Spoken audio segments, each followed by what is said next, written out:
Hello and welcome back to the 10 Pint Podcast. We're here with me, Lucas Normal, and Beefham. Alright, lads. And today we're here with professional footballer Danny Lloyd. How are we, mate? Very well, thanks, lads. Thanks for getting me on. Appreciate it. Thanks for coming on. So we'll get started off with, as we always do. How did you get into football? What was your first memory of football? First memory of football is probably me granddad. I'm from Wavertree, so me granddad, it was on my mum's side, my mum's mum, taking me over to the Mystery and up the Gamma.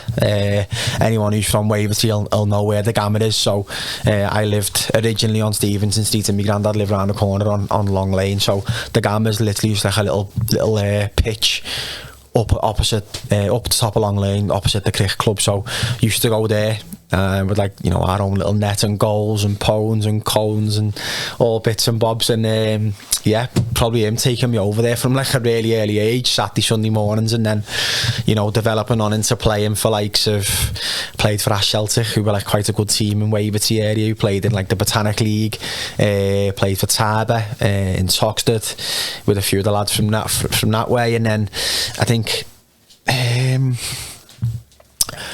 who else was there when I was a kid? We had a team of us, like a mixed team, some lads from the Ash, some lads from Tarber went and formed a team called Arncliffe Juniors. We won the Aylwood League or the Hunts Cross League or someone like that. Yeah, so they're like me earliest memories of like playing with me mates. And then it got to, I remember one game, me and a lad I went to school with, I've knew for a long time, Jay Welsh, I think we were out 8, and we went and played for Tarber under 10s or under 11s with another lad I've knew for years called Andre Jones. And I've always been small, but they were a little bit taller. And one of the earliest memories was going there in Andre's dad's car and then getting out, and the kit was just like the top was down past my knees or something. Yeah, that was. Yeah, I had good memories of my like, you know, really early career playing like Sunday League and stuff like that. And then I think I did all like the soccer schools and you know, satellite camps for Liverpool, Everton, and I settled at, I think my first proper club was Tranmere when I was about 9 or 10. Yeah, so that was probably earliest memories. Was that an academy or like a centre of excellence? Tranmere was a centre of excellence at the time, I think. But yeah, and they used to train over. What's the road called? Road was like that infamous, like, what's it called? It was like literally not far from Prenton Park, Ingleborough. That's where we used to train at Ingleborough. Yeah, I was there for a year or two, and then I played for a team over in the Wirral then as well called Derby Boys, with a couple of the lads from Tranmere, and that was good. That was sound. Played for Liverpool Schoolboys. I made our Liverpool Schoolboys team was a joke. Who was in it? Like, what? Any names you'd know? So if I think of initially the lads I've played, so myself's played in the league. Ever heard of a lad called Adam Pepper? No. Yeah, Adam Pepper. Pep was like captain Liverpool youth team, got a really obscure hip injury that just I think he'll say it himself, I don't think he recovered from it. And that sort of like made him have to drop down. A lad called Jack Metcalf playing in America. Tom Eves played in like the Championship for like Hull and people like that. Actually, me and Eves have actually both played for Gillingham at different times. Actually, that's quite weird now I think about it. But we had some brilliant players who never went on to do anything else. Do you know what I mean? A lad called Danny Lloyd, he always like. I look back now and he was like just like proper technical. Do you know what I mean? Me and Dan played for Blackburn. Every single one of our schoolboys team played for a top academy. Yeah, like under 10s, under 11s, and we just literally wiped the floor with everyone. Like everybody. Would you say you were one of the best in the team? Like, did you know you were? Obviously, everyone's good on that team. I was one of the worst in that team. I played left back for that team. I played left back for that team. Yeah, it's weird. I'd play left back for the boys on a Saturday, and I'd go and play off for them for Blackburn on a Sunday, right? And what standard was better, the Blackburn or like the schoolboys? Our Liverpool schoolboys team was top quality. Like, that's mad. You wouldn't think that, would you? But then again, the Blackburn team I was in. So there was me, Jason Lowe, who has played in the Championship for Bolton, Blackburn. I think he played in the Premier League for Blackburn. Phil Jones, Josh Morris. That Phil Jones? The Phil Jones, yeah. And like called Josh Morris, who's played like had a really like long league career as well. So our Blackburn team was brilliant as well. Do you know Phil Jones could you tell he was like, because some people say he didn't reach his potential at United, was he like very good compared to everyone else then, or? No, not when we were younger, because like I say, I was there for like five years. I was at Blackburn, and I think he got us 2 years when he was 14, but if I remember correctly, and you know, lads might quote me wrong on this, but I say I'd have to maybe go and speak to Lowy and that again, and Josh, but I say not spoke to Josh for a long time, but I was out with Lowy for a little bit at Salford, but I'm always pretty sure that Phil's 2 year at Blackburn was like touch and go, 14 to 16. Yeah. It was like really touch and go. They got like 16 million for him, didn't they, when he was about 20 as well? Wasn't he at United? I'm sure he was in that team, Ferguson's last league winning team. No, mate, listen, like he's went on and done incredible things, and you know, I know he gets a lot of stick and that, but lad, he's won the Premier League. No. Yeah. Like I couldn't care. I think if she's seen a quote that it's quoted where he said something like someone's asked him like, does it affect you about all these trolls and stuff like this, and he's gone, no, to be honest, mate, because you know, when all these people are still tweeting me in 15-20 years from the Mars box room, I'm going to look back and say I've won the Premier League, played for England, I've got X, Y and Z millions of pounds, like my head falls lovely on my silk pillow or something like that. And I was just reading I could never imagine him saying that, do you know what I mean? Because he was always a dead like nice lad, do you know what I mean? Yeah. Same for Lowy and Josh Daly. We had a good side, and they were all nice lads as well, so that helped. And we had who else was there? There was another centre half scouser called Andy Parry. I think he was from Ayton. He was a cracking player as well, but just never went on him, like got that chance, do you know what I mean? As I say, mate, I could go through loads of lads, like my own Cardlene and school team. I wasn't even the best player in that team. I was good. Some players, hasn't it? I was good in that team, but like I didn't get the chance to do YT. I didn't do YTS or nothing like that. Yeah. But there was lads there who got offered YTs and then just went and never did them for whatever reason. And I just look back and think, mate, what a waste, you know what I mean? But I've always just had the application and the attitude, and I think that's probably the biggest skill that my granddad instilled in me, was just like work as hard as you possibly can and good things will come eventually. You know, I was like, I did everything in school, do you know what I mean? I love school to a point.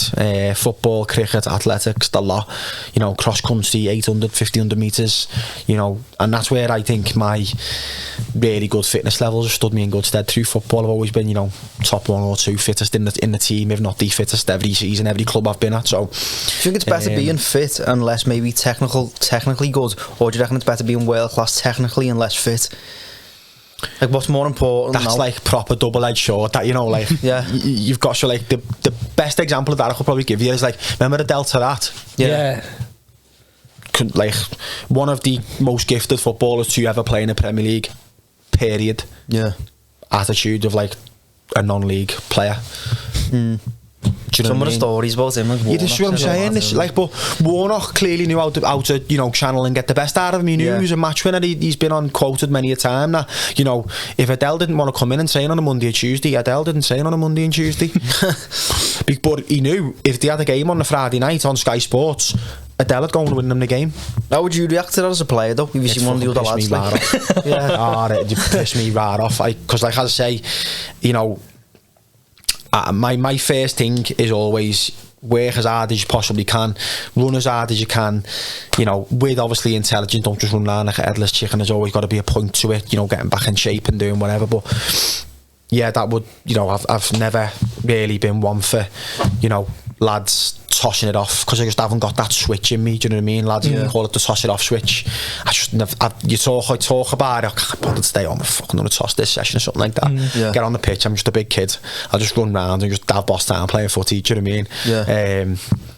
So you doing a bit of research, and it says Southport was sort of when you crossed over. It's like 18 to 20 you were at Southport, is it? So where did we get up to before? Was it Blackburn? So at 14 they merged their 15s and 16s for some weird reason, and I say, mate, I was small, and you know, I'm not going to say, yo, they released me because I was small. They just said physically we don't think he'd be able to cut the upper age group.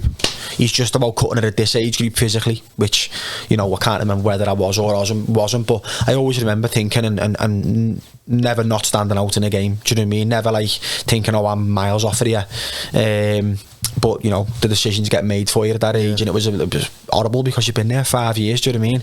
I remember walking through school after getting released. I think it was like a Tuesday night. Went into school on a Wednesday, and like obviously all the lads are in clubs, and you think, oh, you know, getting your YTs and all that. I was walking into school like wanting to just put my blazer over my head so no one would ask me what had happened.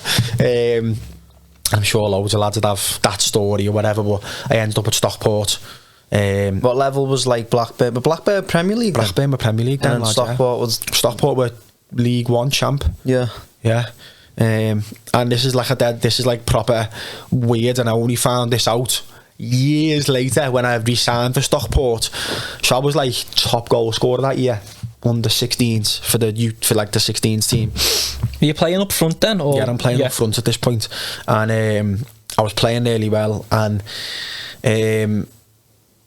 the manager who I played for at Stockport when I was first team, when we were in the Conference North the year before I went to Peterborough, Jim Gannon, he was the manager at the time, and he's basically knowing Jim now, I understand why I was let go, because he's basically plays a 4-2-3-1 or a 4-3-3 with a point man striker, 6'4", stand in the middle, box to box, run your inside channels and hold the ball up for us. Don't need you to score 20 goals because me inside wingers are going to come in and score loads of goals for me and take loads of chances for him. But that's the way he played. I was a 5 foot 6.5 stone 16-year-old striker. I had no chance of even being at that club at that point, because that's the philosophy that he wanted to instill through the club. So then they were just like, listen, you don't fit in with the philosophy to get a white here, because our strikers need to be big.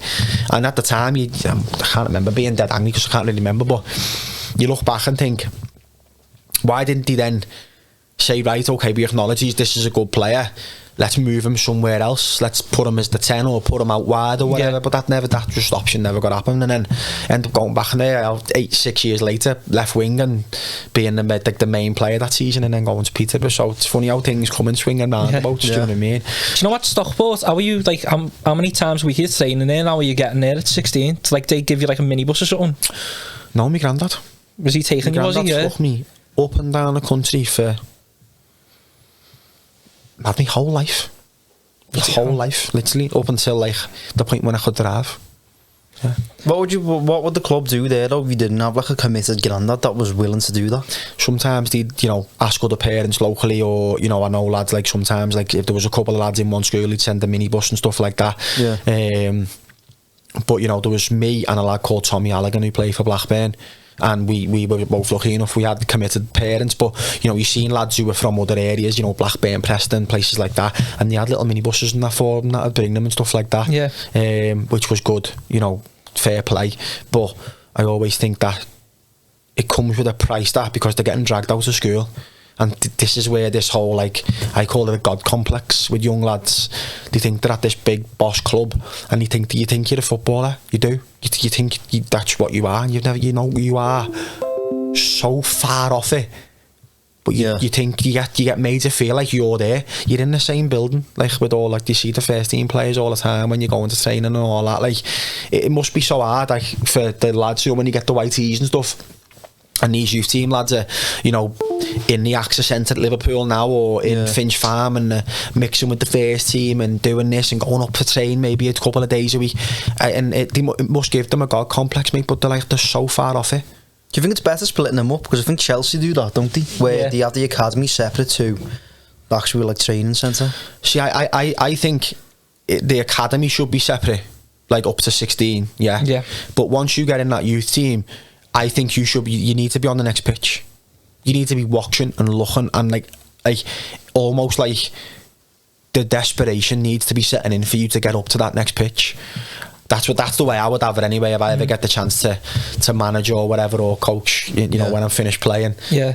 If I get the chance to manage a club where the facilities warrant it, my youth team will be on the next pitch next to me. Do you think some players, like under 23s, are comfortable being an under 23 player? Massive on good problem. money, especially. They're on 10, 15, 20 grand a week, some of these lads. Do you know what I mean? They can't even wipe their own ass. You can't. Yeah. Just sort of speaking there about like maybe getting like youngsters. What did you reckon on Arteta at the weekend putting like that 15-year-old on? Because I personally think that's probably going to put a lot of pressure on him, not me. It'd shock me if he made it after that. Yeah. So you've got to think like, so what's that lad's like pathway been like through that academy? None of us can know, but to have somebody like Arteta who's played hundreds of games at that top level, you got to remember he was Pep's like first team coach. So you're talking about being the best manager that we've seen in our generation, definitely in my generation. I know Sir Alex has done this, but Pep is the best man. Pep has changed English football, period. Anybody who argues with that is just blinkered, in my opinion.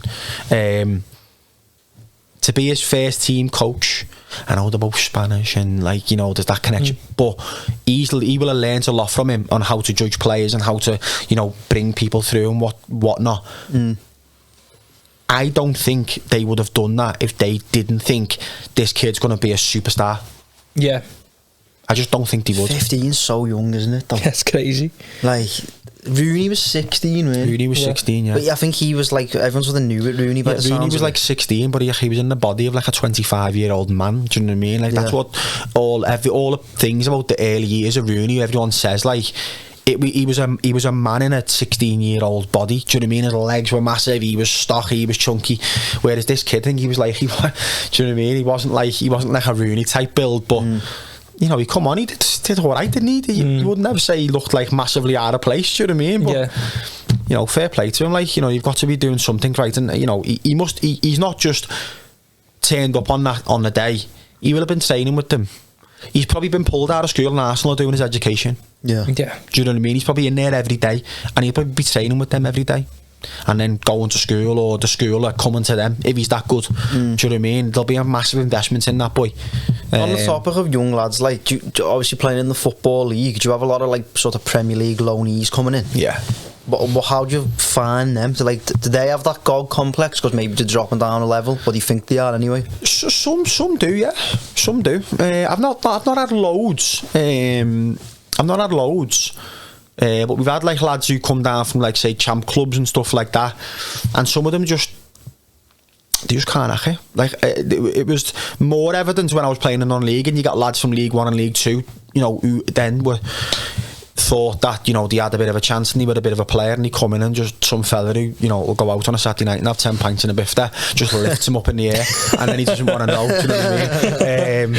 Yeah, that is always is a big eye opener, you know, to see like lads come down, and we had a couple of them when I was at Fylde, lads who come from like Preston, Blackburn, the surrounding league clubs, Fleetwood, and he'd come and we'd be going to like Stalybridge or Farsley Celtic, or like where else was the Workington, places like that, and he'd just be like, what's going on here? Like, where's me towel? Like, is there a slips bag? Is there a shin pad bag? You know what I mean, lad? Listen, mate, you're far away from where you think you are here. Do you know what I mean? Is that a big step up, like the conference to League 2 even?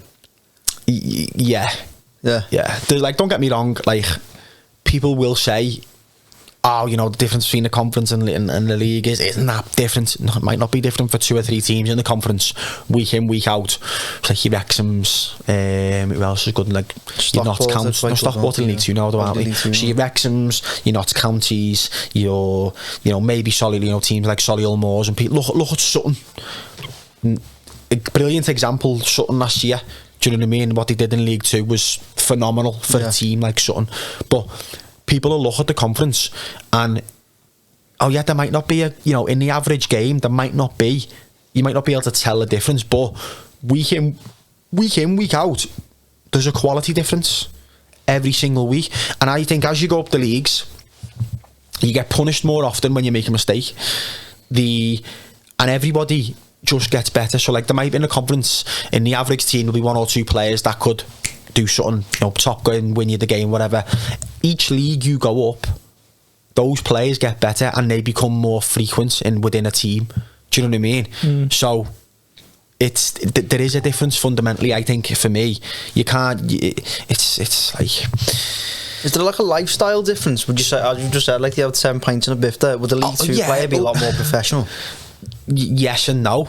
You know, you get lads, it comes with anywhere, do you know what I mean? It comes with lads at any level. It's just about that individual's application and desire to want to do well and desire to want to be a professional, do you know what I mean?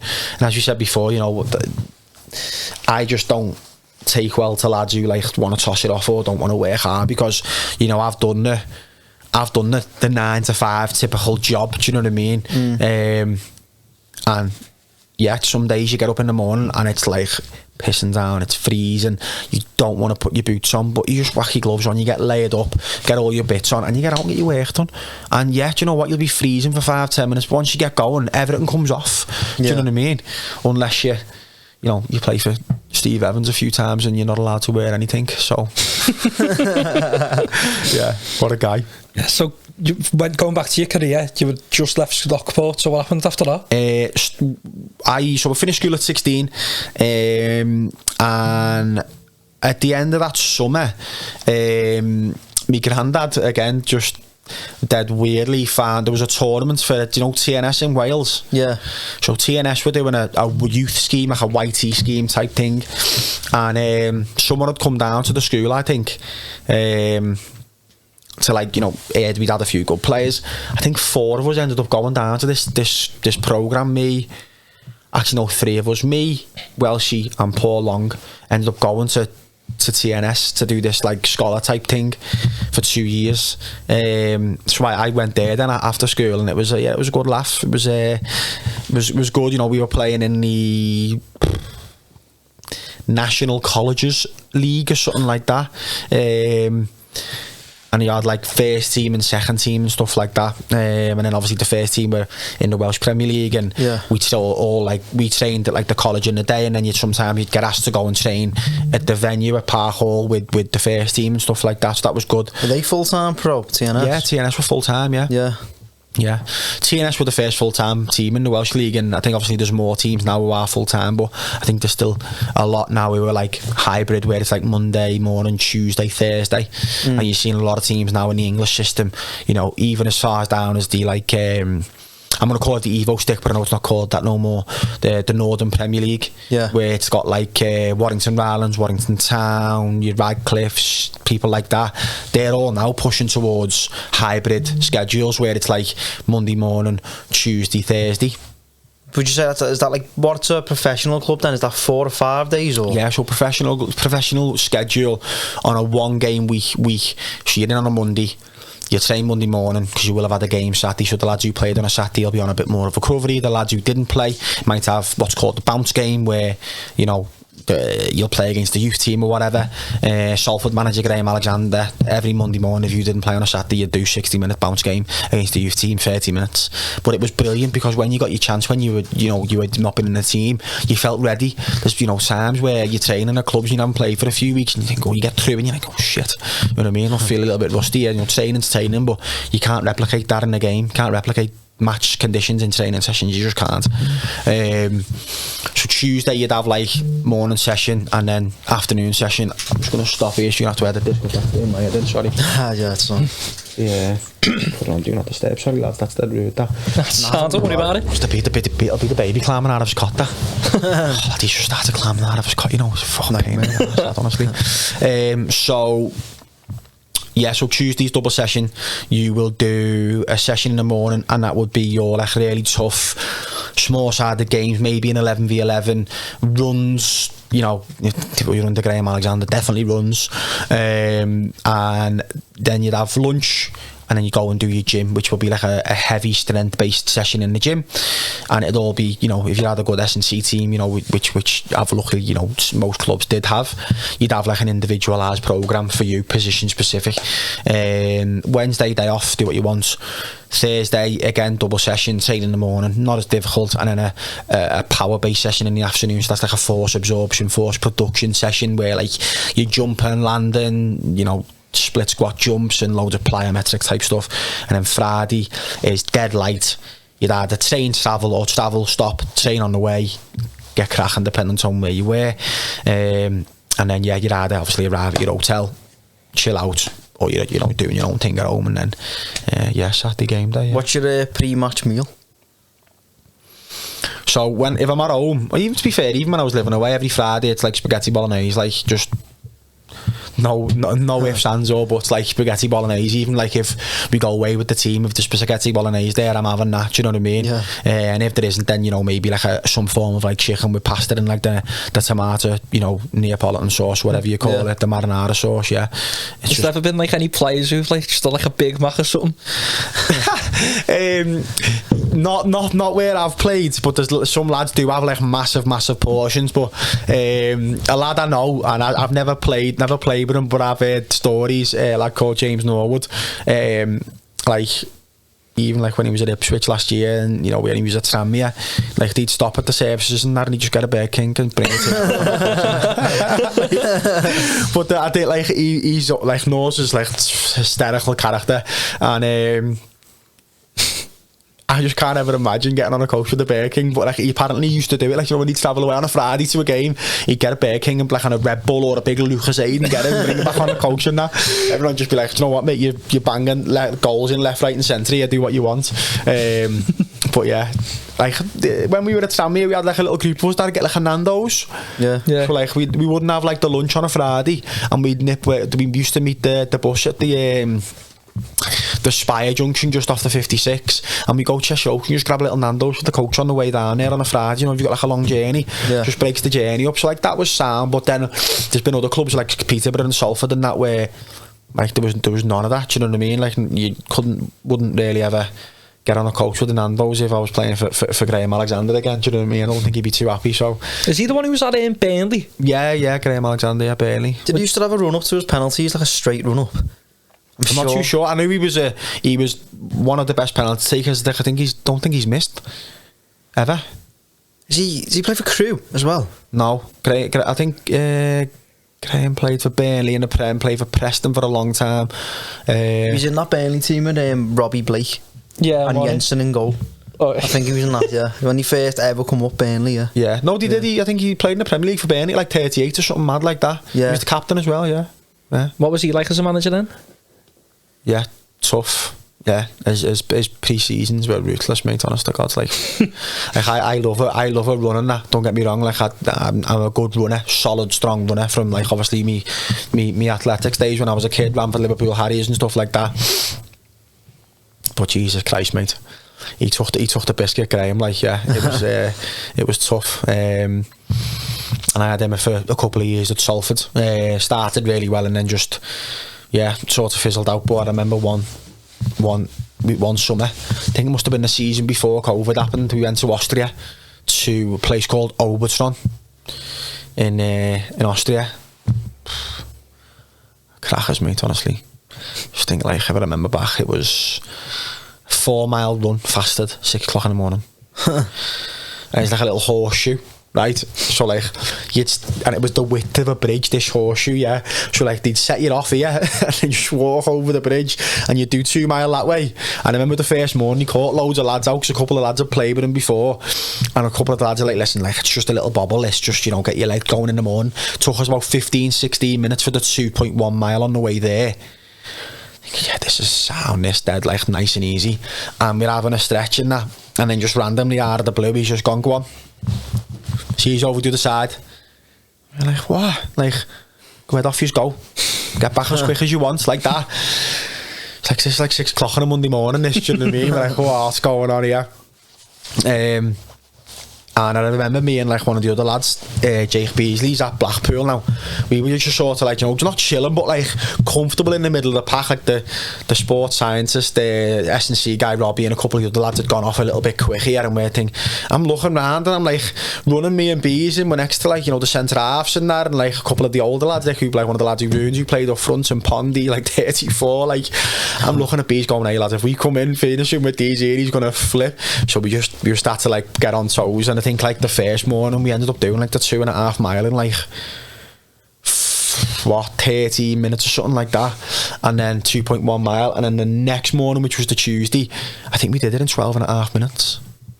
Me and Bees, and Shelts just literally just took off clean from the pack, and yeah, but like Greza loved all that. Like he was loved a lad who worked hard, you know what I mean? Yeah. Which was kind of strange to it never really worked out for me there. So I don't actually know what it was. You must have just thought I was shite or something. So after TNS, did you then go to Southport? Yeah, so I had like a little bit of I had a major, like I would call it a major family bereavement, just because of obviously the circumstances and stuff. So I went to CNS in the July or the August or whatever. I'd done my year there. I was loving it. We were living away, living in digs. 16, 17, 18. We were living on like an agricultural college. It was like Walford College where we lived in our digs. And like, you know, there was girls staying on the campus with us, and you can just imagine the whole crap that was going on. So yeah, it was a good laugh, good crack. Couple of scouting. It was like out of the 10 rooms that the lads were bored in, 5 of us were scousers. So it was just mad how it turned out. We used to have a scream, had a proper scream. And yeah, so get fast forward to April, and my older brother, so I was 17, and my older brother John, he passed away in like really like tragic circumstances. Like he took his own life, so that was like just ruthless to have to deal with at that age, you know what I mean? And just like seeing the domino effect it had on like my family and how people were handling it was just like wow. And I couldn't go back. I just couldn't move away again at that age. I just didn't want to. I remember sitting there to my mum, my granddad, crying, going like, I can't go back there, I can't live away again. So my granddad, as he did being the diamond that he is, he wrote to just like, my granddad used to write letters to clubs. Right, he'd find out who like the head of recruitment was or the academy manager, and he'd write letters to clubs. And he must have wrote a letter to all Northwest clubs in Southport, come back to him and said, you know, we've got a dead similar programme. He can come and finish his second year with us. And my advice through dealing with that whole situation, I used to just go out and run every day. I'd go and play footy, I'd play cricket, I'd play golf, and I'd run. I remember I used to live in Waverley, and I'd go running. I'd run like to the cemetery, like in like Springwood, Allen, from Waverley. See John and run back like 2-3 times a week, and then I'd run like down up the High Street, down Allerton Road, through Caldies, round Sefton and back. I was just like, honest to God, people would see me thought I was training for like an ultra marathon or something. I just literally just get out, put my songs into my head and just go running, because it switched my mind off from thinking about everything else that was going on. Do you know what I mean? I went and did that second year at Southport, and that second year, mate, was just like ridiculous. We won. We had a boss little team, all lads that had been released from academies. Me, Zach Haley, Sam Finley, lad called Conor Millington was a good player. Jamie McKernan was a good player. Who else was there? Lad called Alias Gary was a winger at Liverpool when he was younger. Really like. Liverpool had their high expectations of him, but another one who didn't really ever go on and do anything.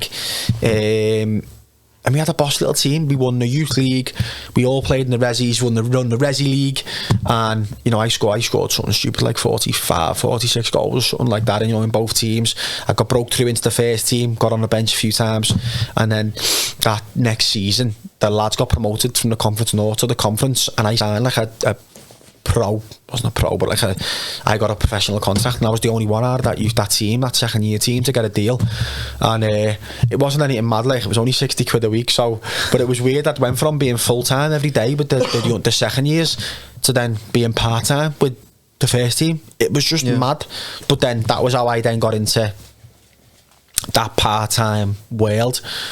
And I look back now and I think I could have went to uni or something. I say this to my fiance all the time, like I could have went to uni and like done something, and then by the time I would have made it, I'd have been like I'd had a degree or something like that. Do you know what I mean?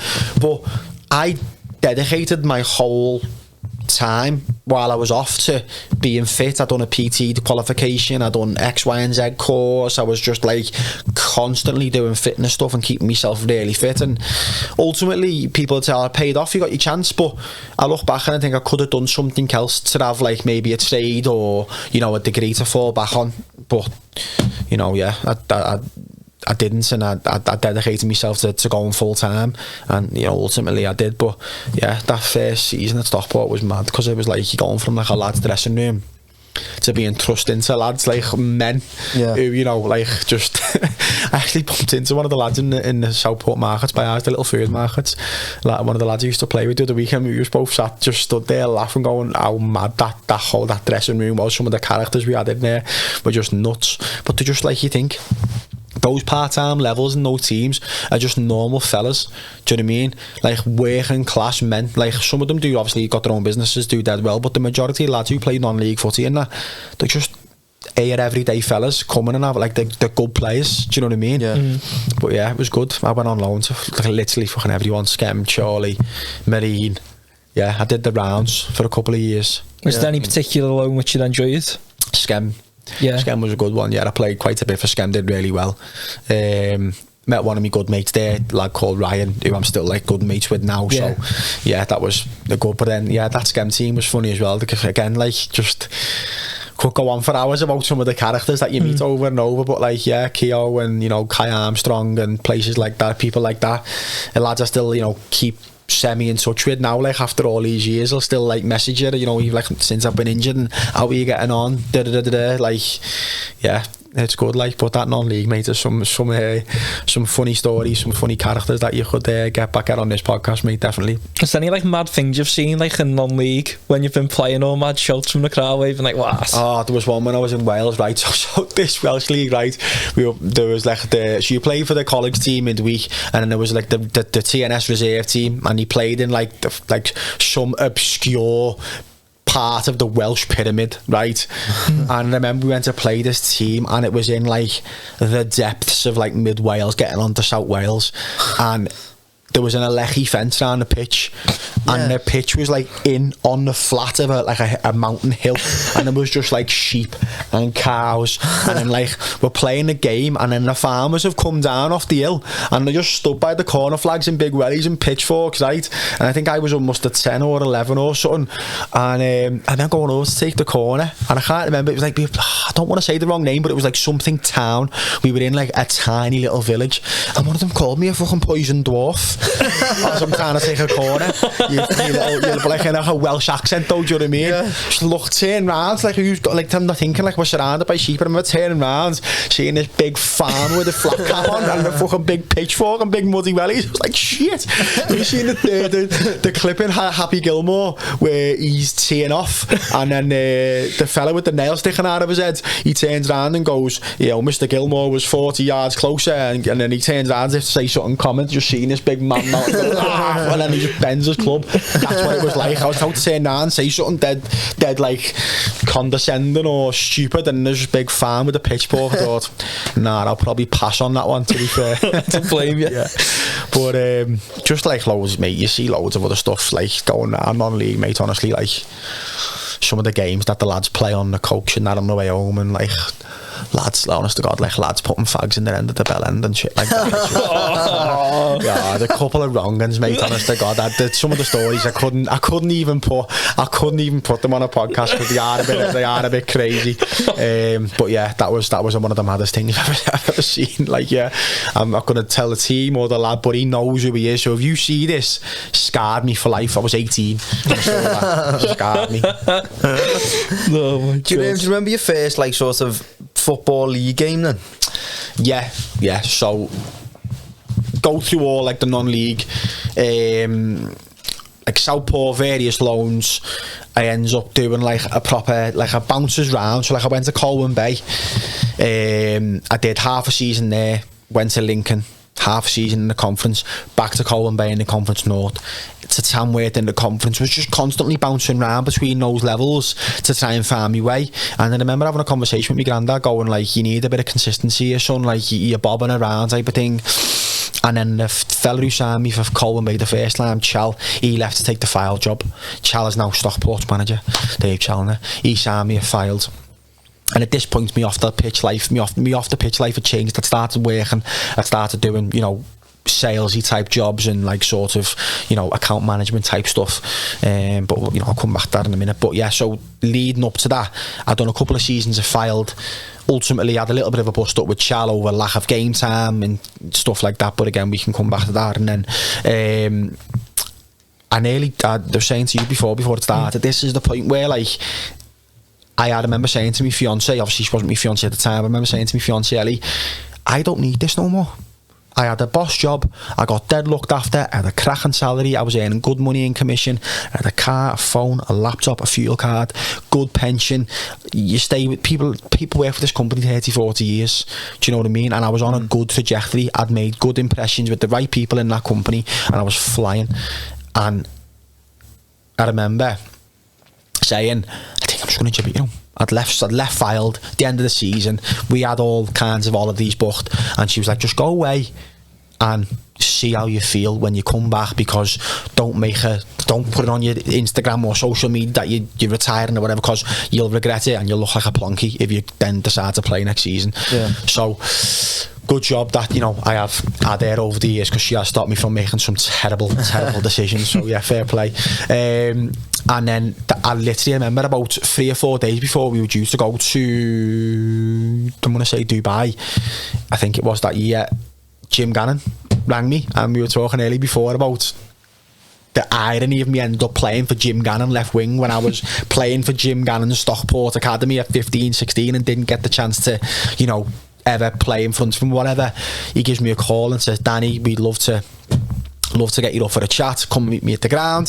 So me and Ellie in the car, off we go to the stadium, and I'd obviously played there before, but like when you think, I could play here every week, you walk out and you think, fucking hell, this is a big club, this. And it was probably one of the only clubs that I could have I remember walking out onto the pitch, and the pitch was like just full of seed, so it wasn't like I walked out onto a carpet or nothing, but I remember walking out and looking at like the big stand there and thinking, it'd be sick scoring in front of that on a regular basis, do you know what I mean? Because they've always had the boss fan base, Stockport, and it just lit a fire inside me again. Going, oh fuck this, I'm going to give this one last go, and I'm going to show. I probably did think in my head, I'm going to fucking show Chal, because he was still a Fylde, that I can play in this league, and fucking I'm better than this league. And then that season, mate, I scored 29 goals and 21 assists in all competitions, and got a move to Peterborough. And then my first league game, to answer your question, was against Plymouth at home. That's mad amount of goals and assists from like a wing from left position. Wing, yeah. That's good going, like, yeah. So was the manager still using the tactic of the target man and then the two wingers? It was incredible. It's come like full circle. This is what I'm saying, lad. It's absolutely bonkers when you think about it. Like, to be playing up front as a young lad, to then, this is what I was saying about, like, if they could have just moved me down, and then I might have done another year in the academy, and then he wanted to see me when he was looking for who's he going to give his white tees to, because that's how it was working at that time. The first team manager had a big influence on who was giving, the contracts out for the young lads, and but yeah, it was just mad that I ended up going back and playing. I played left wing, number 11 every week. Didn't have your name on your shirt or nothing, but like that was my shirt. Everyone knew it. Like the kit man Lando, he'd always make sure like there was a shirt my size. You know what I mean? Because when you're in non-league, your shirts are large. And I said it took me back to Typer when I had my shirt below my knees. Do you know what I mean? Especially I remember my first game for Lincoln. One of my first games for Lincoln, I had an XL on. I had an XL. It was like a tent, big green and white tent it was, and I had a mad scored on my debut after 4 minutes against Alfred at home. Is that like a relief? Because people speak about that, don't they? Like, just getting that first one out of the way. Because I don't know whether it was because I was in sales at the time, and you need to I was used to having to be salesy a little bit. I remember the report, the interview with John Kieran saying to me you've come with a good goal scoring record, and I was like, if I play every week, I'll score 20 goals at that level, and I still will be confident of doing it now. At that level, if I played every week, I scored a lot of goals, because the 3 years at Fylde before that, my game time had got less and less. The first season I scored 24, the second season I scored 19, the third season I scored 15, but the game time every year was going down and down. So I was thinking, if I play every week, every minute of every game, I'll score 20, no problem. And, luckily for me, but when I say luckily, I worked incredibly hard. Do you know what I mean? That, balancing that life where you have a full-time job and then playing part-time at that level. So Conference North and Conference as a part-time player is incredibly difficult, because you have to be so disciplined to, keep yourself in good nick to play. Do you know what I mean? Because it's tough. It's a tough schedule you're playing, between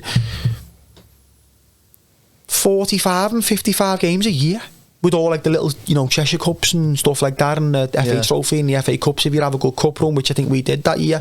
You're playing a lot of games, But then you're only saying twice a week. But then I remember I remember this scarred me for life. This I remember one trip at Fylde, right? There was the year in the Conference North, Lowestoft town, and you know where Lowestoft is. No, Lowestoft is 25 mile past Norwich. Whoa. And they were in the Connie North, lad. Heavy.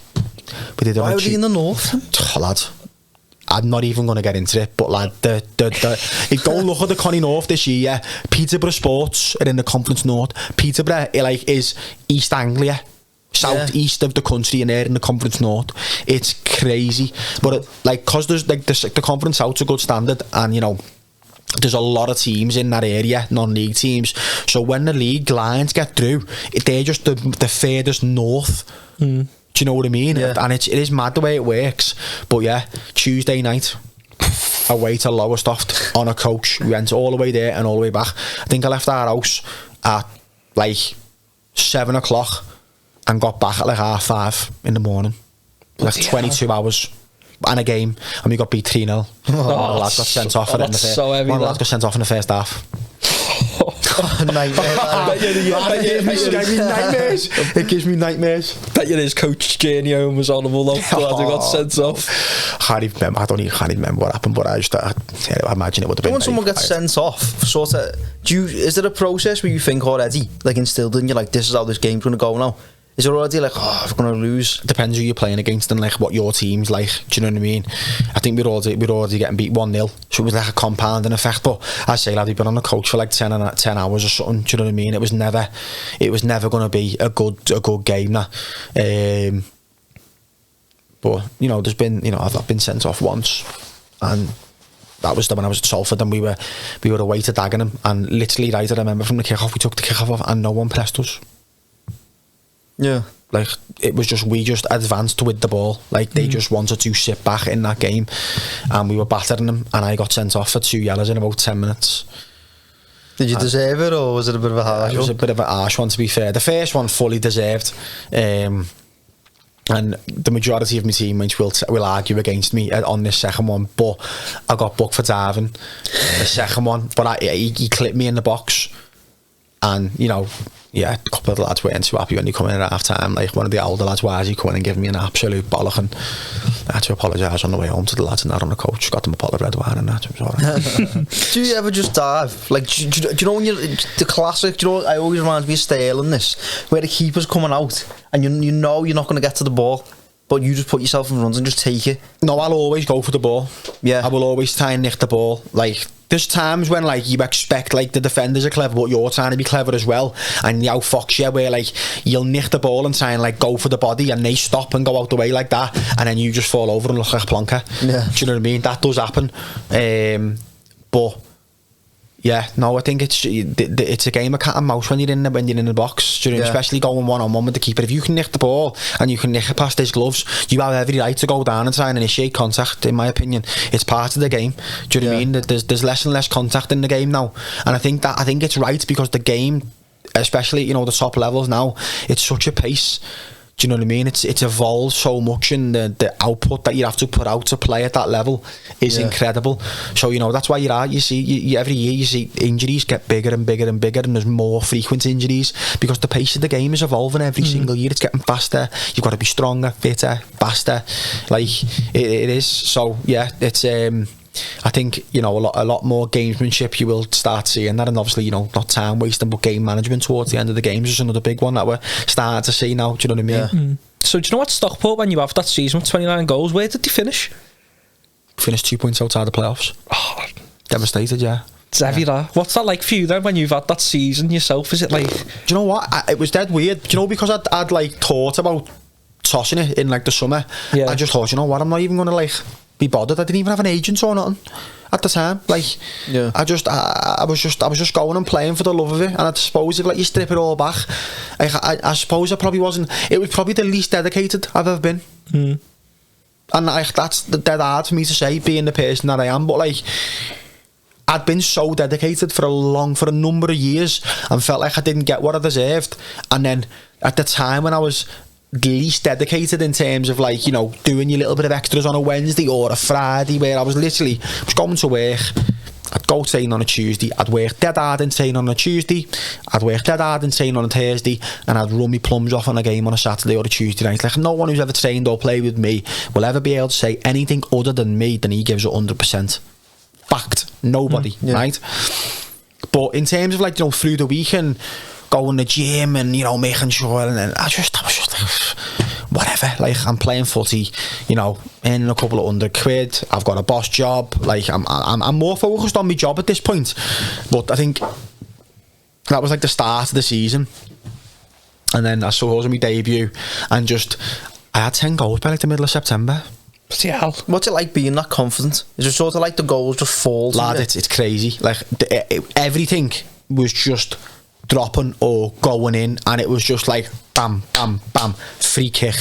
Lad, I scored a goal where it took a short corner in the 95th minute, and you know the corner of the box, so we took the corner here. I've done a 1-2 and I've hit the ball from the corner of the box here into the far top corner in the 95th minute. Just like goals you'll only ever score once in your career. It was like, mate, that season's just like a highlight reel. Do you know what I mean? Yeah. It was crazy. And then a fella called Dave come to watch one of the games, and I remember he pulled me after the game and was like, listen, like, I'm a scout for an agency, I want you to have a chat with my agent, who is my agent now, Jake. And this was like mid-season, and like there was a little bit of it, you know, club starting to, who's this, like Danny, like, you know, you go, it was weird stuff, but you'd go into the players' entrance and the list would be sellotape there, do you know, of all the comps of all the teams and who they're coming to watch. Yeah. And it was every week, it was me. Different league team coming to watch me, different league team, this and that. And you know, the fella be like, oh, he's coming to, these are coming to watch you, Dan, these are coming to watch you, mate, like that. And it's just like, and then like, I remember being stood, right, because I was working for a company called Biffa, right, as a like, regional account manager, regional business manager, whatever you want to call it. And I was based out the Bromborough depot, right, and I remember being stood in my suit, my high-vis helmet and my high-vis like gilet like this, because I'd literally just got back from like a visit or site visit or whatever. And I say, when you get out the car in the car park, you have to put all your gear on to walk across the car park. And I remember being stood in the hut, and he to have the conversation with Spatey, and I remember him going to me like, you know, where do you think you can get to? And I was like, get me a league move, I'll go to champion in a year. Like that, again, me being dead confident. And I just remember he burst out laughing down the phone. I was like, hey, you're not meant to do that, like, you know, like, you're meant to be saying this conversation. He was just like, mate, I just love you, like, your attitude and like your confidence. And I say, I was flying at that point, so I was probably a little bit overconfident. And then I get to move to Peterborough, and you know, very nearly happened actually, you know, very nearly went to Bolton in the January in that transfer window. I had quite a few teams looking at me in that first January transfer window. How much was the move to Peterborough for? Don't mind me asking. Like, free. Was it? A free agent, they got me for nothing. But you Stockport were gutted there, like. Yeah, and no, but that's non-league for you, mate. You know, sign lads on a 1-year deal in non-league. It happens all the time, especially now. There's a lot more league teams now taking punch on lads who do well in non-league, so it is happening quite a lot. Yeah. What was it like going to Peterborough then? Really good, but I'd say, like, I'd always, you know, we got the business done very quickly. Like, you know, they'd been tracking. They watched me 8 times towards the end of the season. I got a phone call off the manager, Grant McCann, one of the lads at Stockport, Big KK Odejai. He'd played with Grant at, I can't remember what club it was, but they played together. And I remember Kay saying, like, obviously Grant asked me about, I've said, you know, you've got a chance, So now I spoke to Grant at the end of the season.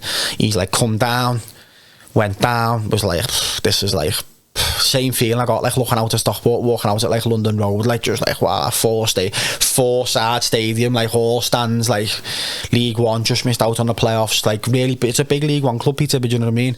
And I was like, yeah, this is me, like, do you know what I mean? 3-year deal, got the money that I needed to get at that time, because I was working full time, and you know, in real terms, I actually took a little bit of a pay cut because obviously me commission and stuff like that. But I got enough what I needed to be comfortable living down there, and my missus moved with me, and it was sound. But yeah, Peterborough was just like, again, it was a little bit bittersweet for me because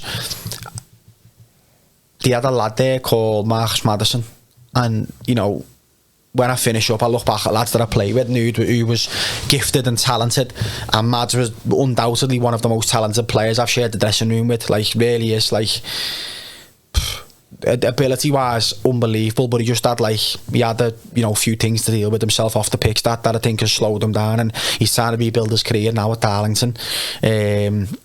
And he was like the poster boy of Peterborough. He'd been there for years. His stats in League One were a joke, but off the pitch, it just like it didn't happen for him. Do you know what I mean? The big move that he was supposed to get. But he was supposed to get that big move that year that I come in. So I wasn't like a direct replacement, but I was someone to come in who was a left-footed forward player, takes set pieces, takes free kicks, similar type of, influence in the dressing room type thing. And he didn't end up getting his move. He ended up signing a new deal. So then you've got me and him who were wanting to do the exact same thing, and that's why I think my start at Peterborough was quite slow in terms of game time. I was coming off the bench all the time. I was playing in the little Papa John's trophies and stuff like that, and then it got towards like October, November, it started to like really ramp it up, the pressure like on the gaffer, and I was going in and like, I need to play here, like I'm playing well, I'm coming off the bench and doing this and doing that. Scored a few goals, scored on my full debut away at Wimbledon, got man of the match on Sky, header funnily enough. And the Saturday before we drew 1-1 against Tranmere in the FA Cup. We then played Wimbledon, and then the following Tuesday was the replay at Prenton Park, and we won 5-0. I scored a hat-trick. I seen that on your wiki. Yeah. I actually watched that before. Yeah, I scored a hat-trick and played really well. And then that was like, I remember, right, and this is like one of the, it'll always stick in my head, this, I got a run of games after that, and we played Blackpool at home, and I had the worst head cold I can ever remember having, right? Because I just broke into the team. Was I saying I was sick? And I had an absolute stinker, absolute touch tackle for 60 minutes, got dragged, and I think I then didn't play then for like another month. So that was in like the November, and that was one of my biggest regrets in my time at Peterborough, not just holding the hand up and going, hey, like, I feel horrendous here. I've had no kip. I've been sweating my tits off all night. I'm on like lemp sips up to the eyeballs. Do you know what I mean? And yeah, I didn't. That was November, and then I'll never forget this. I got like a message on Twitter off a manager from a team in like the conference or something, someone I knew. Do you fancy coming on loan to us, mate? What? And about what? Like, I'd been put on a circular available for transfer or loan. I'd only been there in July. What the fuck is going on here? That's a mad way for someone to approach you for a loan. Yeah, that's what I'm saying. So like, I rings my agent knew nothing about it, ends up getting to the thing of it. Chairman had decided that, like, that was maybe, he wanted to try and move me on type of thing. It hadn't worked. Mate, I've hardly played. I think I'd scored like 5 goals in 6 starts. What are you on about? Like, mad though. Why do you think that is? Just because you can't, just because of one game, surely? Nah, again, I've got my own suspicions and stuff like that, but yeah, maybe another story for when I'm finished playing, maybe. Come back on. Yeah, maybe a story for when I'm finished playing, but got my own, suspicions about why I think it didn't work out exactly right there, and I could be really wrong, but I think I'm really close to being right. And gets into the December, and I think what kick started it? What game is it? Fleetwood away. Goes to Fleetwood away. I was on the bench all the time. Like, I wasn't left out of the squad or not, and it was never that bad. I was always on the bench because I think the gaffer knew that this kid's got a goal in him. I've always had a goal in me at some point. Do you know what I mean? That's one thing that, again, even if I don't start, you can put me on for half an hour and I'll run me plums off, and I'll create something for myself, or I'll create a chance for someone as a forward player. And we played Fleetwood away, and it was before our Christmas night out. I think it was a Sunday, and after about 6 minutes, lad got injured. He was like Danny, go on, get there, you're going on. And I had the blind, I scored the last minute winner. I had a boss game, and then that kick-started me little run then. I scored against Fleetwood, I scored 2 against Bury, scored against Bradford, and that's when the interest started then. Bradford on Boxing Day, I had an absolute worldie, and I think, so from and this is gospel, this. So from say the 14th or the 15th, 16th of December, there was a figure that Peterborough wanted for me to go permanent, right? And or I could go on loan. And my agent was like, Lloyd, you've not played. Like, how am I going to get this money for you? Fast forward a few days, I've just gone boom, boom, boom, boom, boom, goal, man of the match, assists, this and that. And I scores again against Donny. So, after the Bradford game, Bradford put a verbal bid in for me to go to Bradford. Yeah. After the game, like the chairman of Bradford, to our chairman, apparently, for 3 times the amount he wanted 10 days before. He said no. But yeah, that's mad the turnaround, that like, right? So that was then. That was the Boxing Day. The game in between Boxing Day, we drew 0-0 with MK Dons. Played one of the was the mad game. We lost 1-0. They were down to 9 men for 60 minutes, and we just couldn't score. Just a mad game. And then New Year's Day, Doncaster scored again. We beat Villa away in the FA Cup 3-1. Got an assist, got man of the match in the paper. We played Leicester at home. Obviously we got slapped 5-1, but you know, I started that game. I was playing really well. Scored 1 or 2 against Lincoln in the quarterfinals to Papa John's. Like, I was on fire. And then that's when like all the interest from like teams are higher come. And I remember driving home the night before deadline day, because apparently there was a deal getting done for me to go to Bolton, or there'd been, you know, there was a good chance it was getting done to someone for me to, and I needed to be up north because there was a couple of teams that could happen to, and just went home like literally waiting for the call that it was done, waiting for the call, and it never happened. I had to go back to drive all the way back. Bin bag my apartment and that, lad, it was heavy. What's that like then? Just soul destroying. Can you not be arsed playing? Not that you can't be arsed. Listen, I've done the jobs before where you're getting up and you're going in, like it being hard work, you know, getting up at 5, 6 o'clock in the morning, going to work, then finishing work, getting changed into your footy kit, going to training, it's pissing down, you're getting in at 11 o'clock from Stockport to have to be up again at 5:30, put your suit back on. I've done that. So going back to playing footy every day was sound, do you know what I mean? Yeah. But it was almost like, I say, it was soul destroying. But and then having to try and, like, you know, concentrate, and then you get dropped, and then you're not played that week. It was just like my head was in a blender the last couple of months. But I finished that season, and what always rubbed me up the wrong way was when I eventually left Peterborough in like the start of the next season, in that first transfer window of the year.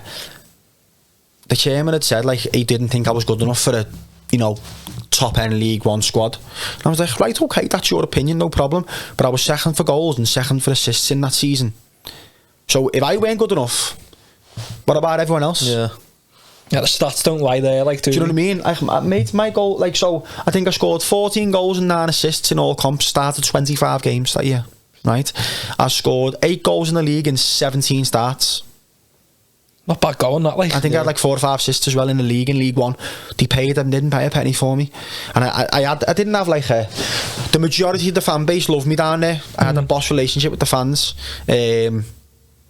But there was just a little nucleus that just didn't take to me at all. It's the first time I'd had to deal with me in a career, but it was the first time I played for a big club, and where obviously the Stockport fans, I was banging goals every week, so like they adored me, do you know what I mean? And I adored them because, you know, it was the first time I'd been at a club where like I had my own little song, and lad, it was boss. Like I say, Stockport, what a club, like, fucking hell. Yeah, probably my favourite club that I've ever played for, do you know what I mean? In terms of, you know, just the adoration and the click that we had with like the club and the fans and all, like the people in the background of the club, and that just like, yeah, it was boss. But I've had a boss relationship with every set of fans at every club, but Peterborough's were the most like aggressive. There was like just a little nucleus of them that were just didn't take to me at all. And you know, everyone's entitled to their own opinion, and you know, it is what it is. You know, no skin off my nose. Do you know what I mean? But I just always felt it wasn't warranted. Yeah, They'd sign me from Conference North football for nothing, in relative you know, to the other lads in the team, I was getting paid okay money, but not, you know, there was lads there on 3.5, 4.5 grand a week. Do you know what I mean? I was on nowhere near that. But then I finished second for goals and second for assists, and then to be told you're not good enough, it was just like, it was a bit tough to take at that point. Do you know what I mean? But it is what it is. You know, I moved on, and you know, we moved on, me and my agents, and you know, ultimately Steve Evans come in, and Steve Evans wanted me to stay because Grant got the sack in February. Again, just it was a strange decision. We were like in the playoffs, or a point outside the playoffs, got the job. Mad. But then Steve come in, and you know, I've signed for Steve again after this at Gillingham last year, and you know, Steve's a special individual to have to work with. Do you know what I mean? He's probably the most straight to the point person that you're ever going to want to play with. He just tells you straight how it is. He can go from laughing and joking to screaming in your face in a millisecond. But if you understand that's how he is, you understand that, you know, he can say something to you that's completely out of order. But when you get back to the training ground, he'll have you up to his office and he'll be like, listen, you know, like I've seen him like send lads in, and then he starts like he sent a lad in. Was it? We were doing some form of shape work right on a Friday, and one of the lads had a little centre half, and the lad had a laugh and a joke, and he just lost the plot. I think we hadn't won for a couple of games, and he's trying to put a little session on, and he just lost it. Like, fucking cunts and that, like, just cunted them off. Right? And that was it. Reece Benno was like, I feel like, what? He's like, fucking shut up, get in. Like that. But then he started the next day on a Saturday. Like, it was just like, he was just he's dead emotional guy. He just loves football, do you know what I mean? And sometimes it gets the better of him. But, you know, he was a funny guy to work with. And going back to, obviously, he took over at Peterborough, and he was like trying to liaise between the chairman and my agent and me to like, listen, you know, I think there's a future here for him, and I'd like him to stay. And it just wasn't having it, the chairman, like, so I ended up having to go. Again, look back, and with the beauty of hindsight, and I look back and go, maybe could I just stuck it out under Steve for under 6 months and kept me stock in the league, and still, you know, tried to do a, you know, sort of cameos off the bench again and build my way into the team. But, you know, I got a really good offer from Salford at the time. Was that one like it's the class of 92 was sort of there then? Yeah. What was that like going to a club that was sort of like, they were emerging, weren't they, I'd say then? Yeah, it was difficult. It was difficult because that's obviously when I went to play for Graham and Skip. So Chris Lacetti was assistant. He was called Skip. But yeah, so you know, there was no qualms about it. I had to leave Peterborough that season because, you know, I was told that the game time was going to be very limited. Just before we go on to Salford, there's just a few bits you mentioned before. First of all, you mentioned you scored a last minute winner for Peterborough. What's that like, scoring a last minute winner? Heavy. Is it just like... Mad. Unbelievable. Proper adrenaline buzz, is it? It's incredible. Like it's just like I see you cut like the 90, I think it was like 94th, 95th minute away of Fleetwood, and at the end of a game, lad, I'm like, last couple of minutes, you bollocks, do you know what I mean? I've probably done you know, between 11 and 12k a distance in a game. That's what I, you know, if it's a box to box game, that's what I get through. And you put the ball in the back of the net, and it's just like an explosion, and you just go off sprinting. Well, I do anyway. I just go off sprinting mad like a big kid.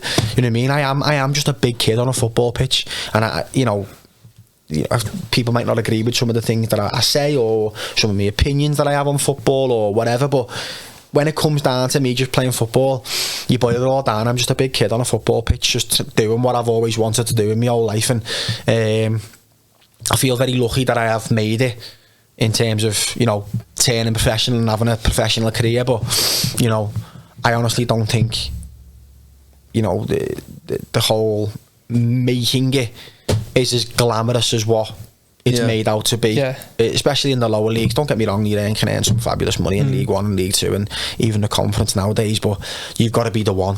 And, you know, again, I say I got a very good offer that season to leave Peterborough to go to Salford, and Salford paid I think Salford paid 350 grand for me, I think. Not that like, innit? For it, obviously, to come down. It was definitely, I'm pretty sure it was 300, 350 maybe. That must be quite a big faith for like like conference side, like. Yeah. Just before, as we've gone off to ask you about this, you mentioned you got man of the match at Villa Park. Yeah. What's that like, playing at a massive stadium like that? And obviously it's a bit of a giant killing, isn't it? Peterborough winning there. Yeah, it was what a day. Yeah, it was incredible. Like I could have scored 4 in the first half. Who was playing for Villa? John Terry, Conor Hourihan, Ben Gibson, Richie Delat, Grealish. Come on. It's mad that, like John Terry and Grealish, like crazy. Nearly scored a free kick, didn't he? Yeah, keeper tipped it over the bar. I set the second goal up. There was the first or the second. Set one of the goals up, but I just had a blinder.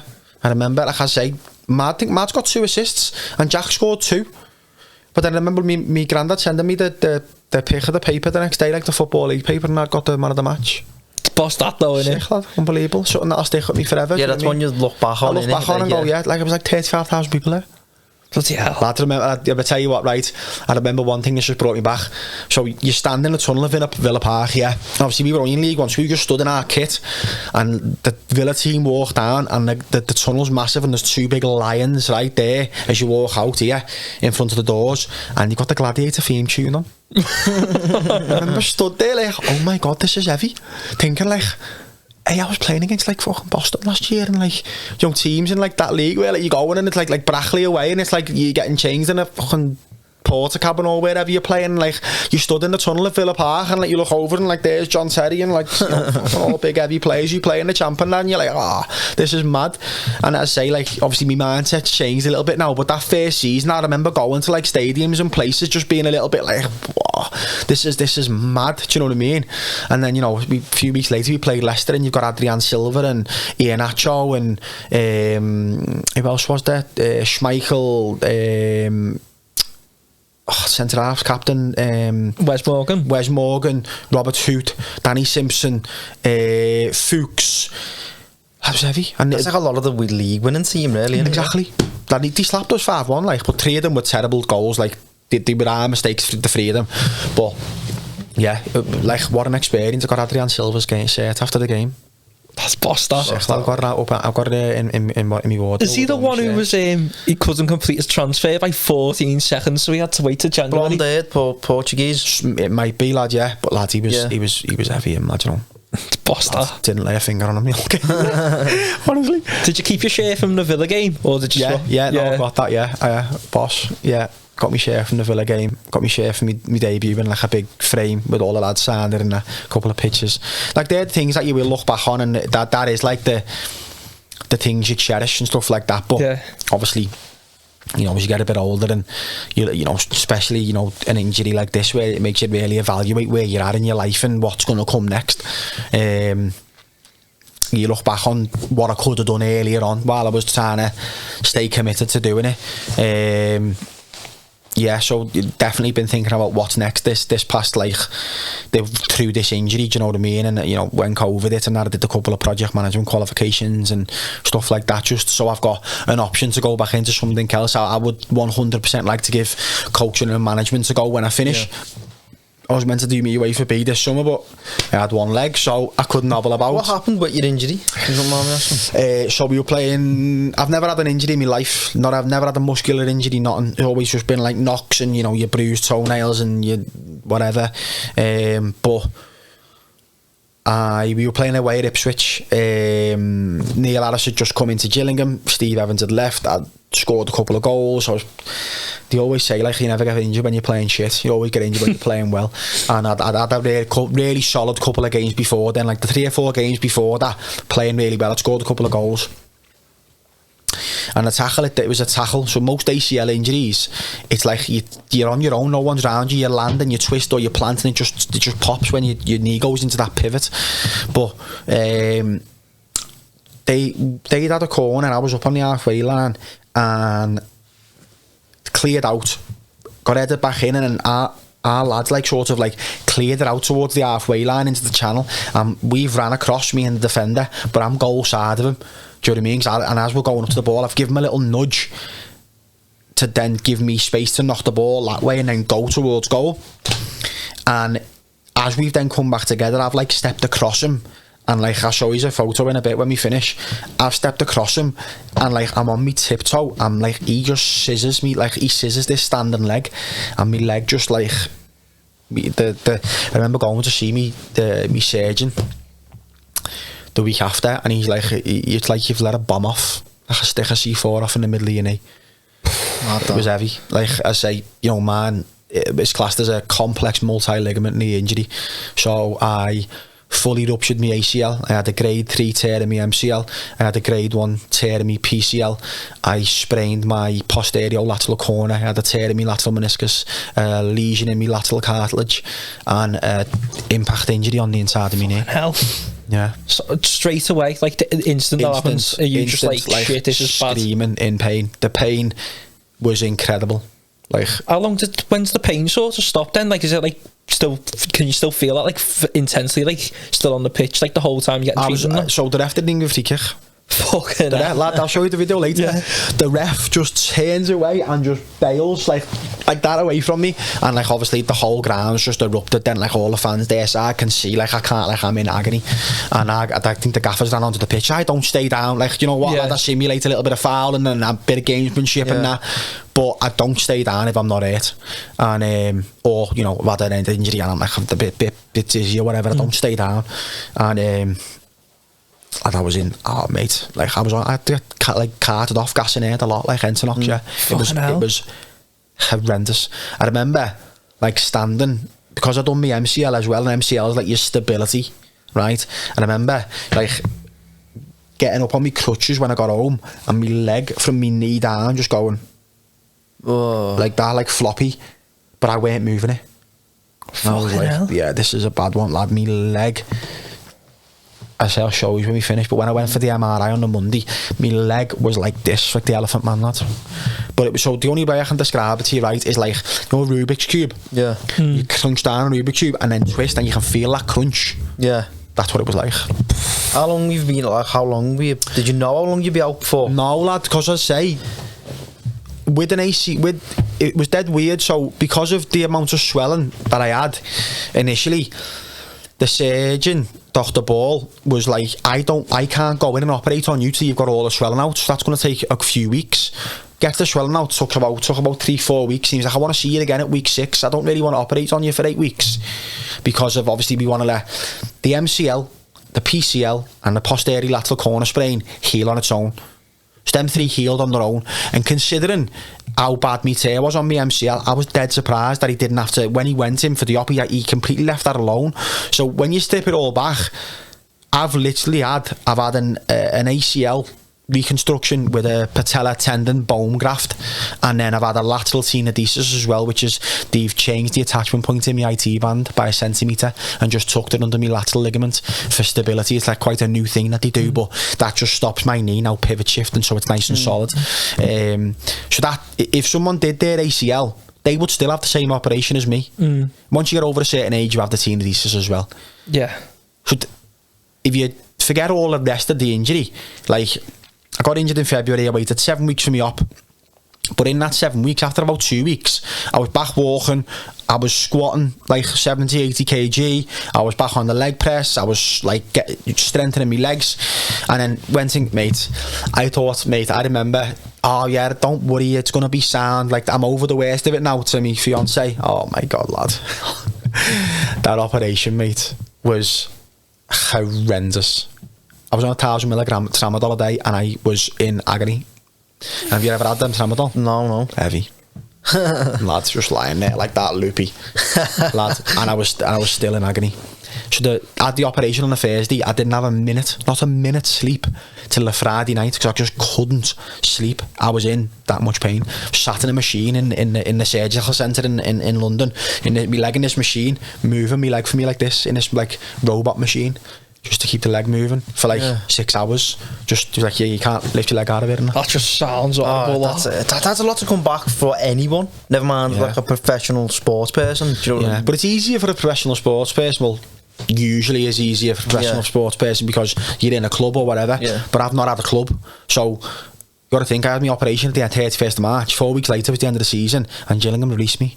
See, I think that's wrong. We're speaking about this. We're like, you can't just. They should have a commitment to you to either pay for the medical cost or whatever. They do. They do. Oh. So, Gillingham have insurance for themselves in terms of to pay my medical bills, and fair play to them. Every single thing I've needed medical wise, I've got. They ordered me my own CPM machine to the apartment to have me leg moving like this hours a day, just soul destroying, just sat there with your leg moving on its own. And medical wise, I've seen one of the best surgeons from one of the best clinics in London. Paid for all my stuff. They give me all my expenses, for me train trips in and out of London and stuff like that. Not a problem. But where I think football as a whole lets ourselves down is that there's no income protective insurance for lads. So, like, for me, I think obviously you'd have to get the clubs to agree with this, but there should be something in a contract where if a lad gets a serious injury like that, where they're going to be out now from the end of last season, so that was the end of April, I might not play now till November. How many months is that? What's that for? 11, 7 months. Yeah. Right? Obviously you get paid till the end of July or whatever, but like, so from July to like maybe the end of November, December, no income. So I personally think that there should be a clause in the contract where the club have to keep you either on it, if you're on below a certain wage, you're on your full salary, or they have to pay you a percentage of your salary until you're fit on a monthly rolling basis, and then when you get back fit, they get first chance to offer you a contract. So you've got somewhere to do your rehab, you've got that one-to-one support from a dedicated physio and an S&C team, and you've got security for your family. Like, I've got a young family, I've got a baby and a fiance, and like a lifestyle that comes with it. Do you know what I mean? Like, not that we have some big mad football player lifestyle, we don't. We're just normal people at the end of the day. Do you know what I mean? Yeah. But like, yeah, and then obviously speaking to the likes of the PFA and that, who again have been helpful along the way with, when you get injured as a footballer, you can go down to St George's Park where the England team is, and the PFA have their own thing called game changes there. So I've had 3 trips there. You stay down there 4 days, it's all paid for, you get access to the physios and the testing and stuff like that. That's brilliant. And then I'm now training with a clinic in Liverpool called Rehab for Performance in Speak, which is a fella called Matt Konopinski and Chris Morgan, who is the current Liverpool physio. They've set up their own rehab clinic. A lad called Alan Jordan, who is their S&C guy. I'm now training with them, and the PFA have funded that for me. So there is help out there, but in the interim period, so from say like I leave Gillingham at the end of April, move home, those like first 4 to 6, 8 weeks are just so important in your recovery. But Gillingham had 1 physio. That is, how many do you think they should have? What's 3? Yeah. But do the clubs in League 1 have 3? Yeah. So, yeah. Why is that? Do you think they only the have budget? 1? Yeah. The budget? The club can't afford 3. It's mad, isn't it? You don't really think about it like that. Injury that I've had there, like, touch wood, like, it's my first and last. Yeah. But I really need those first 4 to 6 weeks, mate, are so crucial. And it was just lucky that I am the way I am, and I had the aptitude and the desire to want to do everything that I did. But like, other lads would just crumble. Like, I've seen lads crumble off less injuries and don't get back. Do you know what I mean? But like, I should have had, like, you should be going in and like having hands on you every day. Do you know what I mean? And like, you just didn't have that. Just didn't have it because there was one guy and he had to sort all the other lads out as well. Do you know what I mean? But then when I left Gillingham and that was it. So have you not had the chance to like even like sort of say goodbye to all the players and now you're playing with? Oh yeah, like you put a message in the chat and that, like thanks for everything type of thing, lads. Like, it's been a pleasure, but there was a few weeks where there was we're trying to do a deal with you, this and that, but then yeah, again, a story for when I'm finished, which I could go into a lot more detail. So are you like looking for a club now then? Sort of, nearly match fit again, yeah. Well, not match fit, but I'm nearly at a point where I say I'm 6 months post-op on Thursday. Yeah, which is a big milestone for me, and I'm probably about, we're looking at like something that we can extrapolate onto like a timeline. I'm like I've got like another 15 to 20% of quad strength for it to be operating as functionally as the same as this leg. Can you feel that it's not the same? Yes and no. In certain isolated movements, yes. Yeah. But then when you're running and, you know, necessarily like cutting and changing directions, no. Yeah. But then you look at footage of how your body moves, and that was a big thing. Obviously, working, we seen with Alan the other day, he videoed some like braking mechanics, and you can see how well this leg brakes, which allows me to land in a solid position on this leg, and then this leg isn't braking quite as well, which means I have to overextend the brake on this leg, and that puts you in a more compromised position. Yeah. And without getting so technical, but yeah, like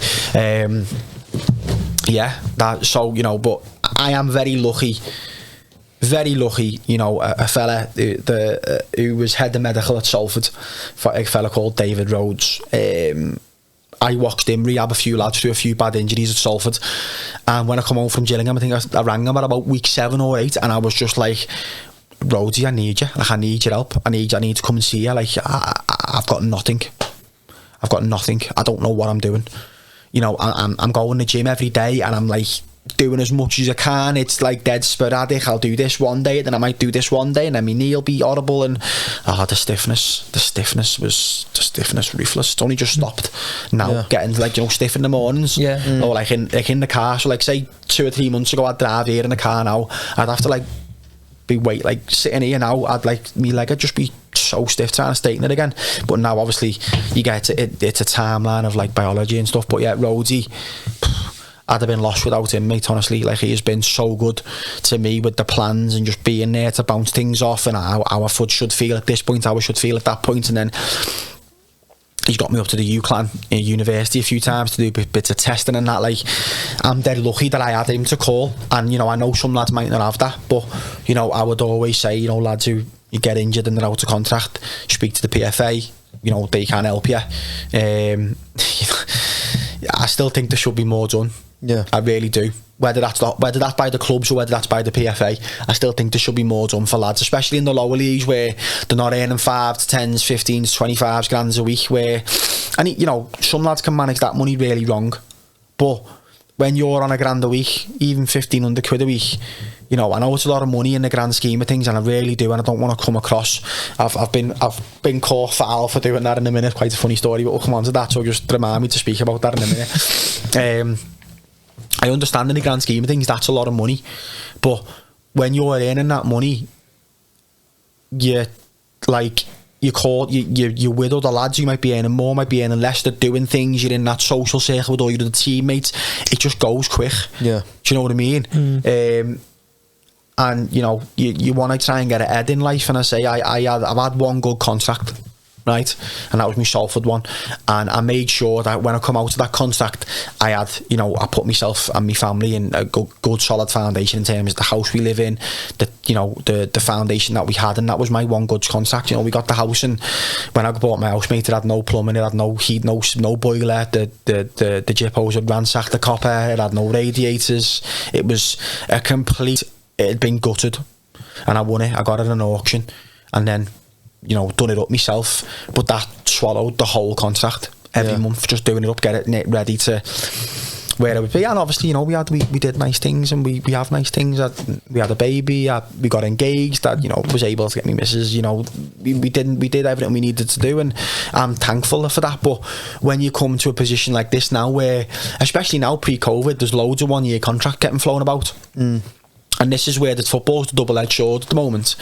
And this is where I think the regular people need to understand, yeah, you might earn really good money, but it's for a year. You're a contractor, but we get paid PAYE, and we get classed as full-time, but we're not. So, and the clubs will say, well, you could get injured in day 1 of pre-season, we've still got to pay you while you're injured for 12 months. Yeah, but what if I suffer an injury, like I've done at the end of the season, and I'm now not going to play? Who's going to help me now? And oh, well, you should have managed your money better or whatever. I had a 1-year contract. Yeah. Do you know what I mean? Like, the footballers live month to month as well, not just normal people who are on, you know, significantly less money that live month to month. It is, and you know, I hope this comes across in the way I want it to.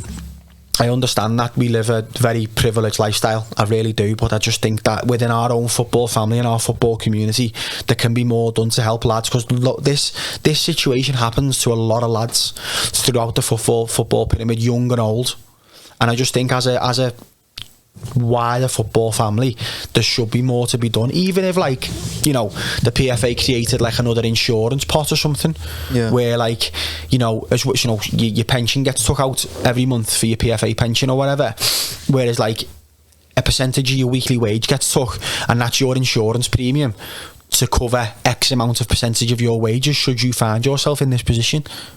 Yeah. Do you know what I mean? It's good shout, that, to be fair. I suppose you probably don't get sympathy for injuries because you're a footballer too. People probably think, oh, he's a footballer. Like, say if a builder got injured on a site, you'd have a bit more sympathy, but people think, oh, he's a footballer, he's on this amount of money, so... I think when people think professional footballer, I think there is sort of that thing, people automatically think you're on tens of thousands a week. Whereas, like... don't get me wrong, as you said, 1,500 a week, still a lot of money, but you still got costs, haven't you? Yeah, so, like, you know, just to put into context, right? So, like, I was on, you know, obviously don't really want to reveal the money that I was on in Gillingham or whatever, but, like, when I was down there, you got to think, I'm living 4.5 hours away from my fiance and my little boy. That's a stress in itself. I've got to pay rent and accommodation down in Gillingham, living costs down in Gillingham. My missus has then got to be up here with the baby on her own. We've got to pay for our house up here, living costs for her and the baby. So you think, well, you start to think that's like, what? And then you know, you need to save X amount of money a month for in case you get injured. It's not there with the money that I was on there. It wasn't. It was really tight just to pay the bills and then live, because there was the two things. Now, like, if I was, me and Mrs. said, oh, imagine you could get the money you're on at Gillingham, living at home, and we didn't have to do all the two bills, I'd be like, we'd be laughing.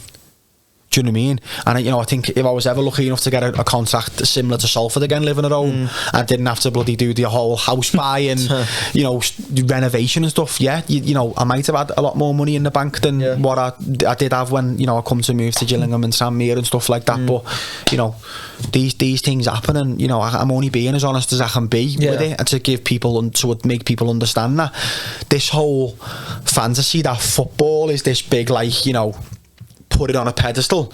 The Premier League, what a lifestyle, what a dream. But some of them lads aren't happy. They're not, because you know what, right, at the end of the month, when you've not played the game, it's just a number on your phone screen. If you're not playing, you're not happy. And do you know what, some lads and some people are like, I wouldn't give a That's why you don't play football. Because you don't understand what it's like working hard all week, and it comes to that Saturday when you really want to do your own, you don't want to do your job, and your manager goes, not today, mate. So it's like, I'm trying to think of an analogy that doesn't make me sound like a wanker. So you're like working a business in, like, say, just like recruitment or something in the office, and you're about working together, you two, and you're about smashing it, you're flying. And your boss, so at the end of every week, your boss takes someone for a meal, right? And you're like literally level. You're about work dead hard all week. You're going for the same thing, and every single week he takes him. Every single week, and then you start doing more than him, and he takes his foot off the gas, and you're still coming in early, finishing last, doing your bits. And every week he picks him. You start to go, what the fuck? Yeah, it's disheartening. It's that, mate. You can't, and like, I know lads that I've had seasons where they have to go in every day to train. They play 10 games, and they have to train every day for 10 months. The pre-season, I say the pre-seasons are disgusting. And you know, people might, you know, look at this and think, oh mate, he's miles off it, he doesn't know what it's like to be in the real world. No, I do. I'm from a 2 up 2 down in Wavertree in Stevenson Street. That's where I grew up with my mum, single mum. I know what it's like to live the grind. Been there, I've done it, but it's just as hard in the football, not playing every week. It hurts you, like proper hurts you. And anyone who comes on here giving it the big one, saying that it doesn't, fuck off. Because you doesn't mean enough to you then. Doesn't. If it doesn't hurt you not playing on a weekend, and you're happy sitting on the bench picking up your dough, whatever that money may be, non-league, football league or whatever, don't play, because it doesn't mean enough to you. Yeah. Do you know what I mean? And yeah, that's just the way like I've always thought about it. And this injury now, as I say, I'd have been lost without Rhodesy. You know, the PFA have helped me getting into this end stage media, been giving me the funds to go with R4P, because you know the good guys, they cost money, and you say, you know, I've got no money coming in wages wise at the moment, a few little bits, so you know, doing this on my own wouldn't have been able to do. So very thankful for the PFA and people like that. So I've got, you know, maybe another 8 weeks and then ready to go again. What was your story that you said? Oh, so right, that was it. Right, so talking about trying to be relatable to, you know, the normal working person, which I once was. In the midst of leaving Peterborough, I'm dead interactive with people on social media. I'll have a banter, I'll answer people back after games. If people call me shite and shit like that, I'll have a little go back and, you know, the odd little smart remark and whatever. I don't do it as much anymore, especially on Twitter, because of this incident. So again, I leave Peterborough to go to Salford, and at that year Salford signed 15 players and like 9 of us have been playing in the league, so you just got the shouters, you only left for the money, and it was pissing me off because I hadn't left for the money, I'd left because I weren't wanted at Peterborough. It just so happened that a club who were emerging, like you said, wanted to give me a good deal for the first time in my entire life. Oh my God, like, why are you begrudging me this deal? I always just say, like, if you were working in a chicken factory and a chicken factory down the road offered you 3 times your money to do the same job, I don't care what you're saying, mate, you're off. Rapid. You're like, see you later, Dave. Might come back in a couple of years, right? So I am getting down the banks on Twitter, right? And this fella has given me some proper load of nonsense, and I've just gone, hey, who are you talking to? You don't know me. You don't know me as a son or a brother or a friend. Like, I'm here playing for peanuts, right? And at the time, Twitter wasn't 250 characters. Twitter was like 100 characters. Do you know what I mean? So like, I'm like trying to like proper like lecky fingers, trying to like type what I mean to this fella. And what I meant to say in the tweet was, in comparison to the other lads that were in the team who were on double, triple the money I was on, what I'd done in that season was more than good enough. And I got made to feel like it wasn't. That's why I left. Wasn't to do with anything else. It was because I didn't feel valued and I wanted to leave and go back home to my family. And it just so happened that a club closer to my own were offering me a cracking deal on a 3-year contract. A club with a big vision and a big project, like, boss, like, I'm in, let's go. Do you know what I mean? I come from nothing. This club's come from nothing. I'll go and be a part of that club and get it where it needs to be. No problem. Brilliant. We got promoted in the first year into the Football League. The first team to ever go from the Conference North to the Football League. Bum. That was us. I was part of that. Played loads of games. Got like 20 assists in the league. Do you know what I mean? Yeah. But the tweet I'm talking about was the reference to the peanuts, because obviously I wasn't on peanuts, was I? Compared to, you know, your ambulance person or your fellow working in recruitment or whatever, or, you know, your person working Mackey's. And I, you know, held my hands up straight away and said, I got that wrong. I shouldn't have said that, but that's what I was trying to say in relative terms, mate. I went for something to eat, right? So, me fiance's dad, Craig, had told me to stay off my phone. And obviously I'm driving home now, like, just getting all this abuse coming through on my phone. And I remember just going, oh, I've had enough, and just gone like that, just fired this tweet out. And Ellie's in the car, went for a spit roast in Crosby, right? Yeah. Like, to celebrate me moving home with like my mum and me little brother and mum and dad and that. And Craig nearly turned the car around because he was that angry with me for sending this tweet out. You know, Craig's, let's say, you know, Craig's boss. Like, I was always looked out for me, and I think he was a little bit angry because he'd told me just to stay off my phone and just let it go, and I just completely ignored him. So he was like, I'm sitting around, I'm not going. He's not better, something like that. So it was the most awkward dinner in my life. Just tell Craig's head burning eyes through the side of my face. And I got absolutely vilified on Twitter for about like, if you searched on Twitter now Danny Lloyd peanuts, I reckon you'd be able to find tweets from like 4 or 5 years ago where I got absolutely slated. But you know, I didn't mean what I said. I clearly wasn't on that peanut money. It was in relative terms. You know, I wholeheartedly support the working class man and woman who work very hard for, you know, not enough money, especially in this current climate that we're in and that we're seeing now with, you know, the cost of living and you know, the inflation numbers that we're talking. But, you know, there's no rise in the wages, is there? And, you know, there's people killing themselves out there, hard working men and women who are killing themselves day in, day out to provide for their families. And I know that I'm in a very, very privileged position to be able to play football, but, you know, there's a time frame on my career. There's not a time frame on a joiner's career or a bricky's career, or, you know, someone who works in the office. There's, you know, you can do that for 40, 50 years. I can only do this for till I'm what? If I'm lucky now with this injury, 34, 35, 36, maybe I'll defy the odds and play till, you know, I'm a little bit older. But, you know, there's a time frame on it. So, you know, you've got to earn your pennies while you can. And I think sometimes people underestimate the importance of that for lads in football. And, you know, they want you to be loyal to your club, but as I say, mate, there's no loyalty in football. There isn't. So before we get finished up, any more questions? What's the best goal you scored in your career, you'd say? I've seen 2 on your Instagram. Yeah, so probably... So there was one there for Peterborough at home against Bury.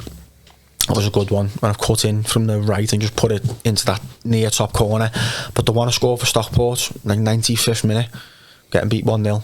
Short corner, edge of the box, straight across top corner, like just once in a career goal. But yeah, no, I've got a long range top inner in the locker, like a couple of times a season. So yeah, probably either the Peterborough one or the Bury one. Yeah, the Bury one at home. So and who's the best player you played with and against?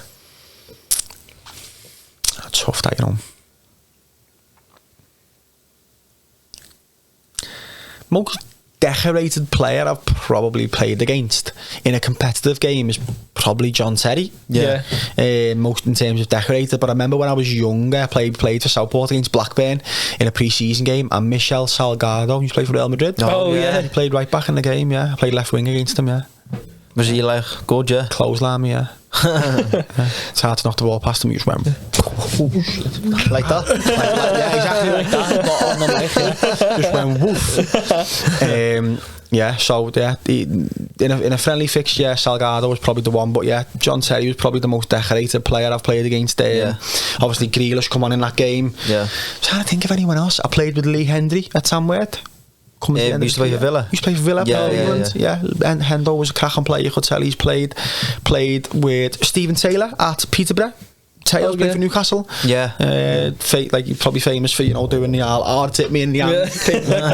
He was top guy Tails. But there was a lad at Peterborough, right, called Chris Forrester.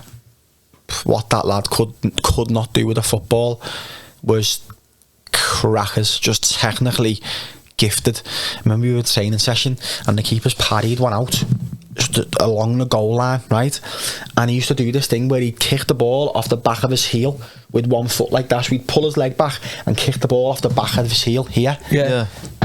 So the ball's rolling along the goal line and he's done this. He's kicked the ball off the back of his heel back up and over the goalkeeper and it's span in. And the session just got stopped and we all went in. Because I think it was it Grant or Steve just basically was just like, we're not going to see anything better than that today, so that'll we'll finish on that. So I'm trying to think, is anyone else? Yeah, they're the ones that stick out to mind. Do you know what I mean? If I've missed anyone, I'm gonna have to do some apologising when it's all out. But they're the ones that stick out. I think of anyone else we've played against, like when I've been in non-league.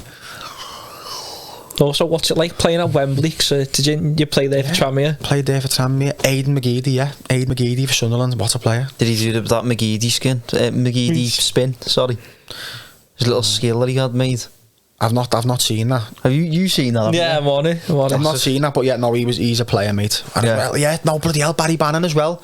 Barry Bannon, Sheffield Wednesday. We played them last year. No one laid the glove on him. Don't think anyone got within about a yard of him, to be honest. He was quality, but he's on, X amount. That's the reason he's on X amount of money in League One for Sheffield Wednesday, playing for a big club like that. But been lucky enough to play against some big clubs and some good players. But those ones stick out. I mean, I think we got beat 1-0 against Sunderland in the in the final for Tranmere, but there was nothing in the game. We had chances ourselves, and just one bit of quality from a player who was playing at a level that he was too good for, just literally threads this ball straight through about 5 of us. Kid runs in. Was that behind closed doors? Yeah. Oh, was that a bit bittersweet then, not being able to have everyone watching at Wembley? Massively, because you think Tranmere, they travelled really well. They took 30,000, and Sunderland are sold there and out. So you probably look at 70,000 plus inside the for the Papa John's Trophy final. You're looking at it thinking you're probably robbed of like an unbelievable day, but still to go out and play at Wembley was unbelievable. Is it mad sort of looking up at the arch and that being like, "Fuck out Wembley"? Not so much that, but when you walk onto the pitch the day before and you look around, and like I've been to Wembley to watch Everton in the semi-final of the FA Cup and sat on the very top row looking down. To then look up, you don't appreciate how big that pitch is. You feel it in your legs for a couple of days after how big the pitch is. You an Everton fan then, yeah? Yeah, I'm a Blue. That is right. So, I had a season ticket. I was 16, me and my granddad. In the family enclosure. I went to the Palace game last year. I had your ticket for that, I have my ticket for that game. You for a lifetime for that. Yeah. I went to the Palace game. My granddad and my little brother still got the season tickets now. I think I'm going to go to the United game next Sunday. One of the lads, I don't know, I haven't asked any of them yet, but I'm going to ask them. My granddad said I could have the tickets because it's probably the last game I get to go now, with obviously hopefully being back soon. So yeah, so thanks very much for your time. We forgot one question, sorry. Go on, what's your favourite pint? Favourite pint? Moretti. Good shout. Probably a Moretti. Solid that. Yeah. Don't get me wrong, I don't mind a Peroni in that as well. Stella Shandy's boss on a cold day though, like a hot day. Refreshing Stella Shandy. That's a good one. Me and my mate have nailed a few of them, and I beat it a few times. That was cool. But if I had to pick one pint that I would drink, it would be a Moretti. I'm not like a dead big, I'd rather prefer a bottle, not like a big massive pint person, but Moretti's just a dead solid pint in it. Do you know what I mean? Yeah. Oh, nice one for that. Thanks very much. Thanks a lot. Don't forget to like and subscribe and give us a 5-star review on Spotify, because that really helps. Thanks very much. We hope you enjoyed it. Thank you.